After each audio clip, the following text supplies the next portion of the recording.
Hey everyone, this is Joanne Scott and welcome to my blog for this week. So, what have I got for you from the blog this week? Well, what I want to talk to you about this week is who are you? Who are you? Some of you might know who you are, but some of you, like me a few years ago, might not know who you are. You are lots of people, and you are lots of types of people for lots of types of people. So some of you, like me, may be people pleasers who want to fit in, who want to do the right thing, who want to be seen to do the right thing. So have you ever had times when somebody asks you to do something, but you really don't want to do it, but you do it? Have you had times where, I don't know, you put something on, you get dressed to go out, and you look in the mirror and you look great, and then somebody tells you, don't really like that, and you go and change? It makes you feel uncomfortable. Have you ever had times where you really just want to switch off and have some time for yourself, but other people's demands are just constant and you can't? Now this kind of like describes the type of person you are. If you can relate to all of those things or some of those things, then you kind of come across, like I did about 3 years ago, and I've been all my life, a bit of a people pleaser. And the reason we do that, we do it for lots of reasons. Because we want to be liked, because we want to be loved, because we want to feel important, because we want to be confident, because we want to be needed. Now that's good, all that's good, but we should own that ourselves.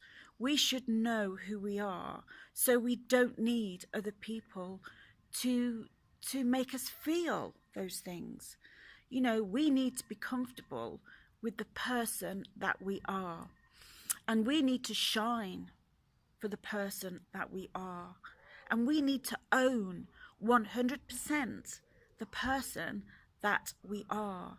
And we shouldn't listen, we all do it, we shouldn't listen to other people's comments, criticisms, demands if it's not what we want to hear. We know what we want to hear. We want to hear that we look great in a dress, or we want to hear that that was a great meal. We don't need to have to ask for it. We shouldn't have to ask for it. We should be confident in ourselves. So I want you to have a think about, who are you? Are you doing what you want to do?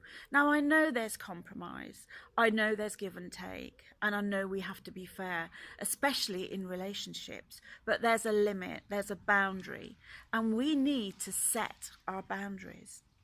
We need to set clear boundaries so people know not to step over those.